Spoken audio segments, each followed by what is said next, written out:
નમસ્કાર મિત્રો, આજે હું એક મારો હેર ટ્રાન્સપ્લાન્ટનો અનુભવ કહેવા માંગુ છું. The hair is the richest ornament of the woman and man. Ornament શબ્દનો મેં ઉપયોગ એટલે કર્યો કે ઓર્નામેન્ટ સુંદરતામાં વધારો લઈ આવે છે. જેમ વાળ લઈ આવવાથી મારા કોન્ફિડન્સમાં વધારો આવે છે, એજમાં ઘટાડો આવે છે અને ઇન્ફિનિટી કોમ્પ્લેક્સ જાય છે. તો આ સ્પેશિયલ કોન્સેપ્ટને ધ્યાનમાં લઈને હું ખૂબ જ અનુભવી એવા અને આર્ટિસ્ટિક ડૉક્ટર સનારિયા સાહેબનો ખૂબ ખૂબ આભાર માનું છું. આર્ટિસ્ટિક શબ્દ એટલે વાપરો કે hair transplant is the artistic surgery. Generally સર્જરીનો વર્ડની અંદર આર્ટિસ્ટિક નહીં સાંભળ્યું હોય, પણ હેર મૂકવા અને રોપવા એક આર્ટ છે.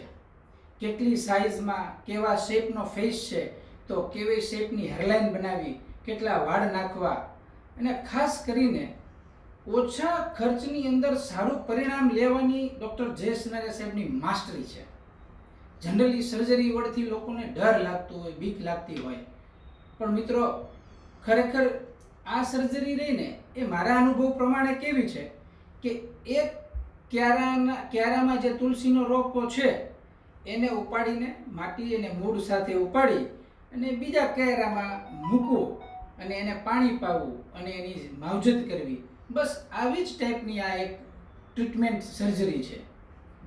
જનરલી પહેલાં આખો ફ્લેપ લેવામાં આવતો, સ્કિન લેવામાં આવતી પાછળથી અને એક સ્કાર રહી જતો, એટલે થોડુંક ફીલ થતું કે મેં હેર ટ્રાન્સપ્લાન્ટ કરાવ્યું છે.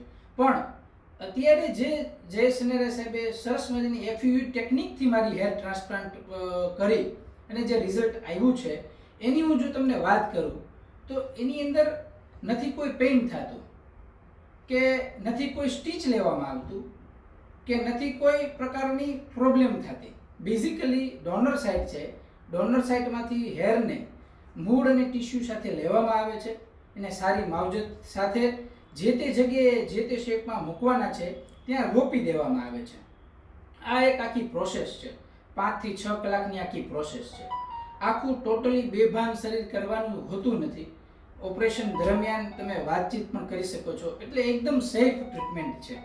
હા, ખાસ કાળજી એક છે કે હેર ટ્રાન્સપ્લાન્ટ પછી જેમ તુલસીને પાણી પાવાનું છે એમ જે તે સરે તમને આપણે જે હેર સ્પ્રે દવા આપી છે એ લગાવવાની હોય છે, ન્યુટ્રિટિવ મેડિસિન લેવાની હોય છે, બરાબર. આવી કાળજી એક રાખવાની હોય છે.